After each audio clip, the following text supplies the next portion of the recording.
Welcome back to GH Spoilers channel. Today we will learn about the issue that threatens to turn General Hospital's sanctuary of healing into a battleground for life and death.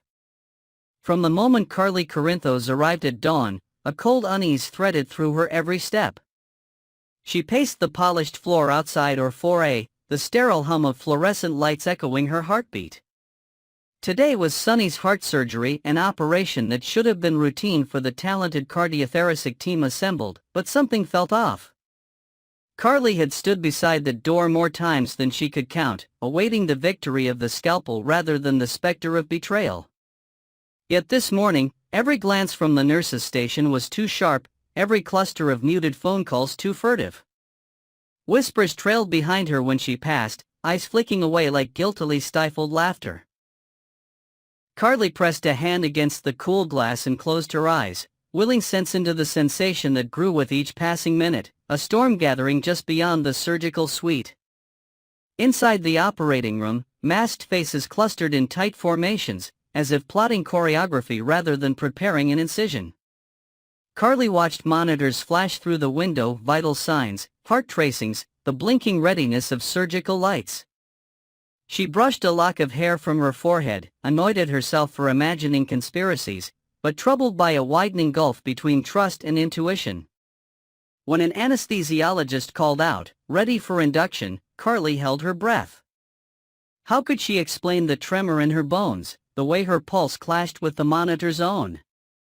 The door hissed shut at her light knock, and Carly turned away, determined to clear her unsettled mind. If desperation had a face, it was hers, fierce and protective, and she refused to let the echo of doubt rule her thoughts.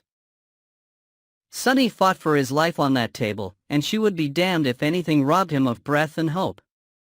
Then, as Carly stood near the nurse's station pretending to study surgical logs, she caught a snippet of conversation that froze her in place.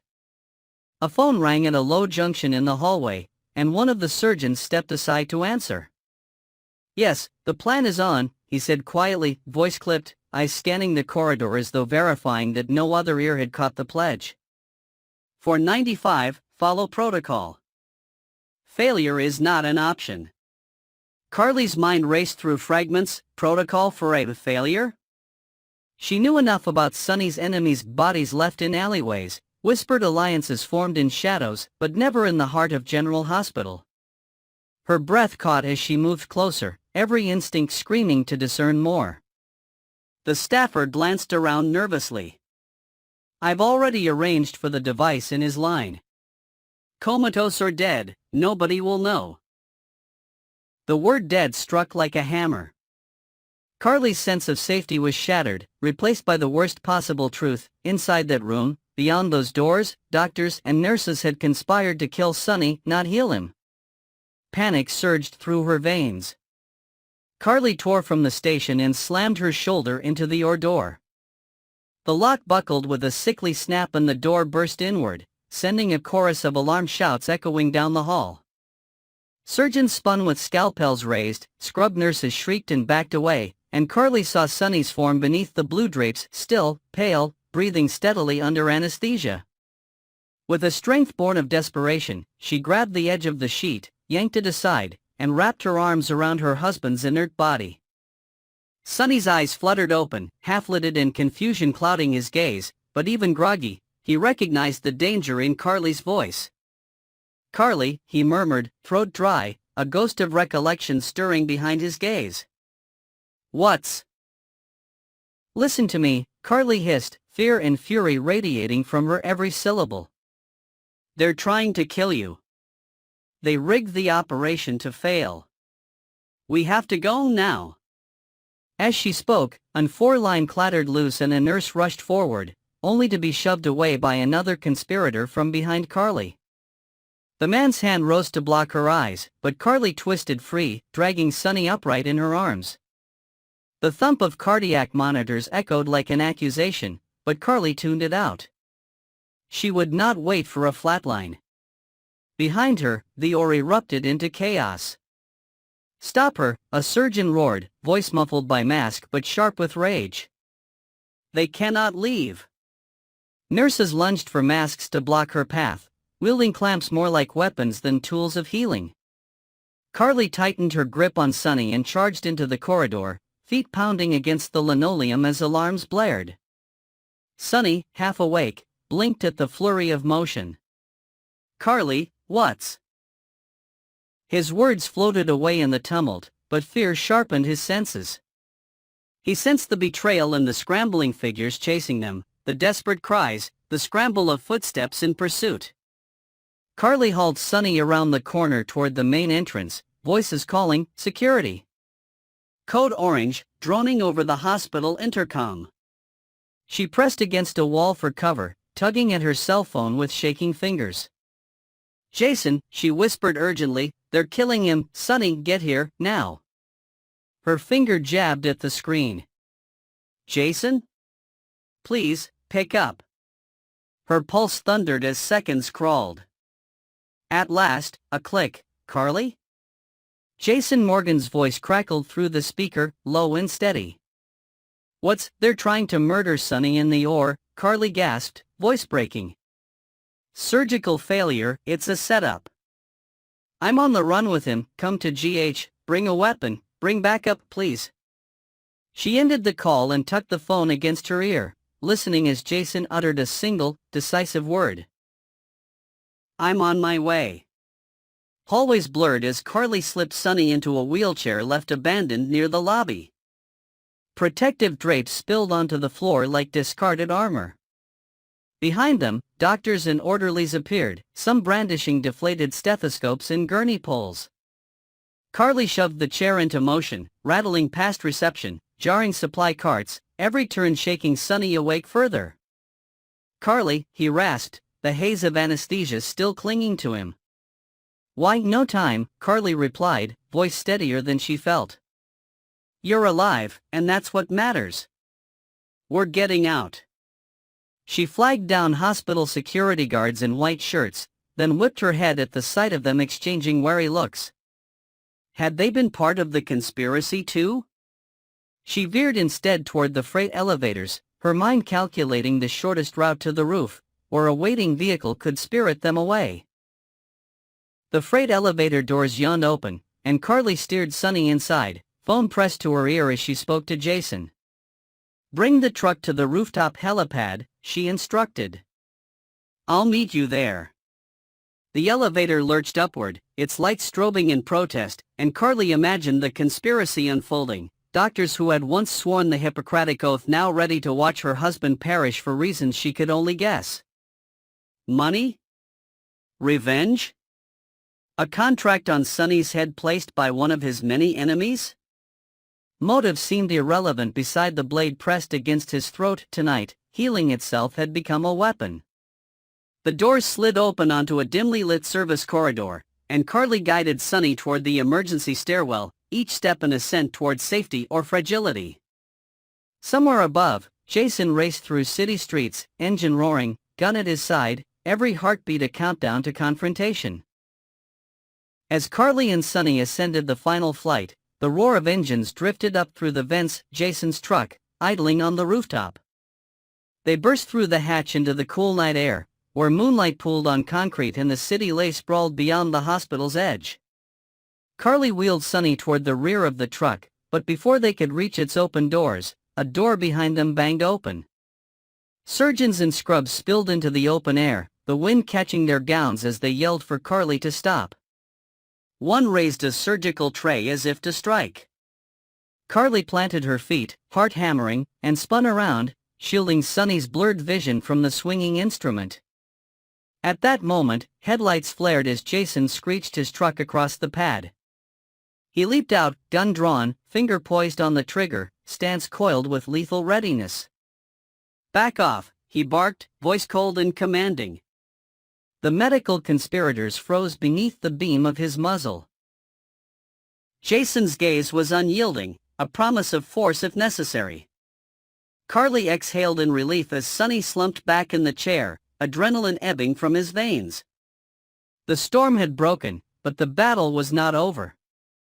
In the rooftop hush, Carly and Jason shared a look that spoke of ancient loyalties and the fierce bond forged in fire.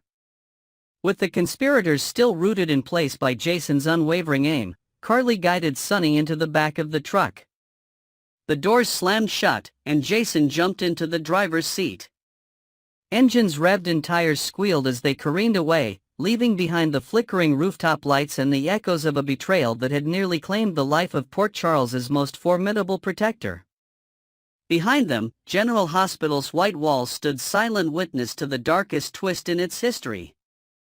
Carly stared out across the midnight cityscape, Sonny's hand trembling against hers, and wondered how deep the conspiracy went and which enemies would strike next.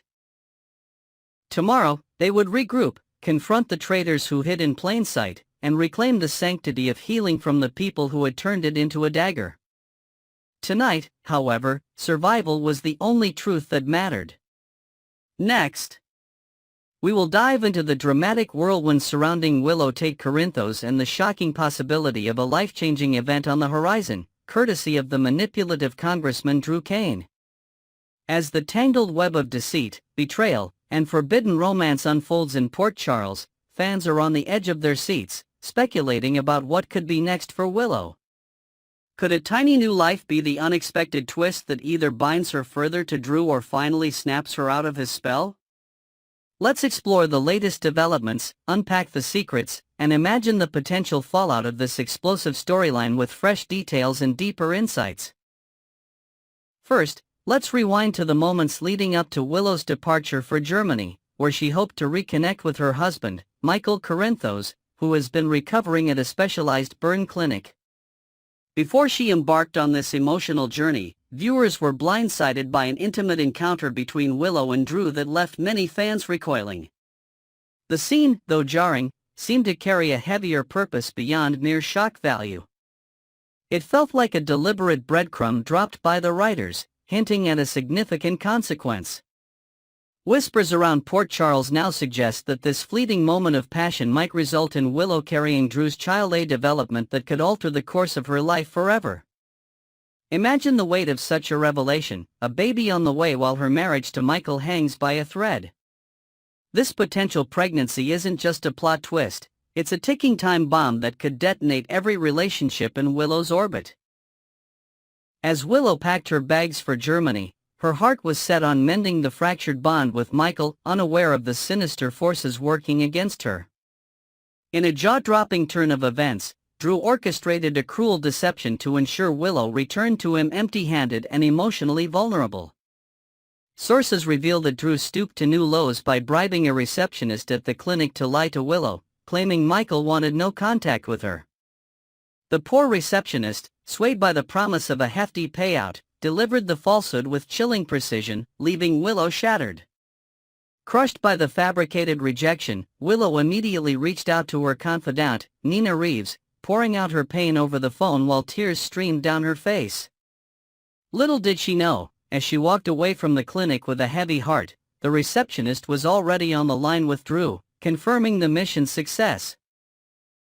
Drew, in a cold, calculated tone, assured the receptionist that her reward was on its way, sealing the deal with a smug satisfaction.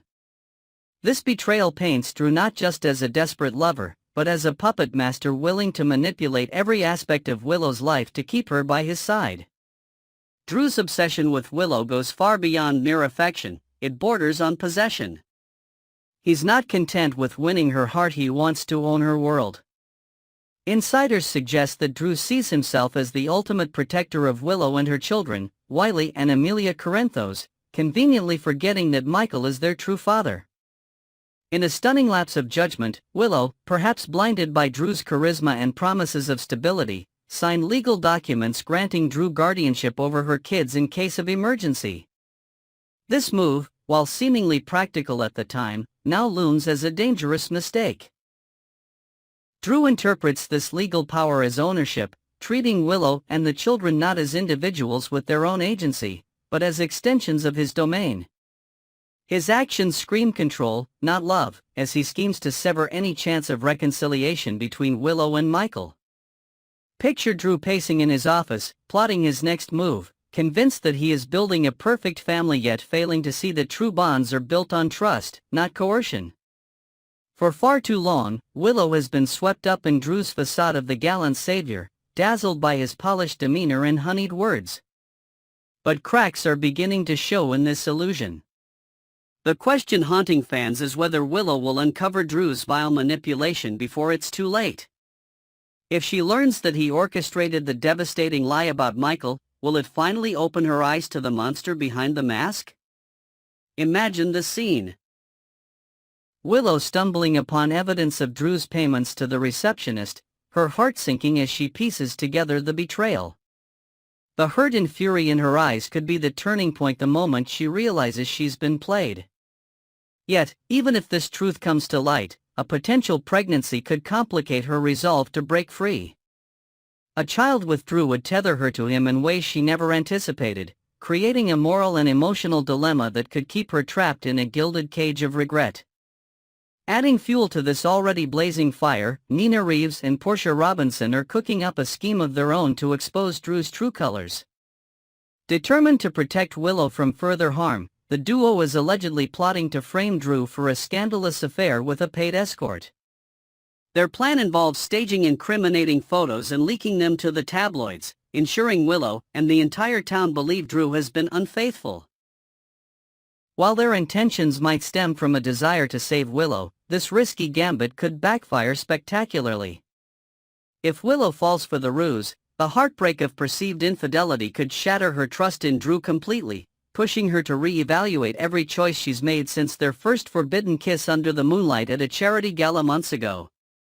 However, if the plan unravels and Drew discovers their meddling, Nina and Portia could face his wrath, further endangering Willow in the crossfire. This subplot adds a layer of intrigue, as we wonder whether deception, however well-intentioned, can truly lead to justice. The timing of these revelations could not be more critical. Rumors swirl that Willow might uncover Drew's duplicity just as she learns of a possible pregnancy. Picture the emotional turbulence. One moment, she's grappling with the sting of betrayal, and the next, she's staring at a positive pregnancy test, her world tilting on its axis. Such a discovery would amplify her internal conflict, as she wrestles with the reality of having traded a loving marriage with Michael, a man who cherished her beyond measure, for a relationship built on lies. Michael, despite his flaws, always placed Willow on a pedestal, treating her with a reverence Drew could never match. Now, with a potential baby in the mix, leaving Drew becomes a Herculean task. Would she stay for the sake of the child, hoping to salvage some semblance of family, or would she muster the courage to walk away, knowing she deserves better? The stakes have never been higher for Willow, as this unborn child could either be a bridge to a new beginning or an anchor to a toxic past. As we await the next chapters of this gripping saga, one thing is clear: Willow's journey is far from over. A pregnancy, if confirmed, would not only tie her to Drew indefinitely but also force her to confront the monumental errors of her recent decisions. Yet, hope flickers on the horizon. If Willow can unearth the strength within herself to face the truth about Drew, his manipulations, his greed, and his controlling nature, she might still reclaim her life. Perhaps this potential child could be the catalyst she needs, a reminder of the fierce maternal instinct that has always defined her, pushing her to protect her family from Drew's insidious influence. Or, in a darker twist, it could bind her to a man she should have never trusted, weaving a tragic thread into her story. In the end, the residents of Port Charles and fans like us are left holding our breath, wondering how Willow will navigate this labyrinth of love, lies, and life-altering possibilities. Will a baby with Drew be the ultimate trap, or will it ignite the fire she needs to break free? Stick with us at ABC General Hospital Spoilers channel as we continue to uncover every twist and turn in this captivating drama. Drop your thoughts and predictions in the comments below. Do you think Willow is pregnant, and if so, will it be her downfall or her salvation? Until next time, keep watching for more shocking reveals.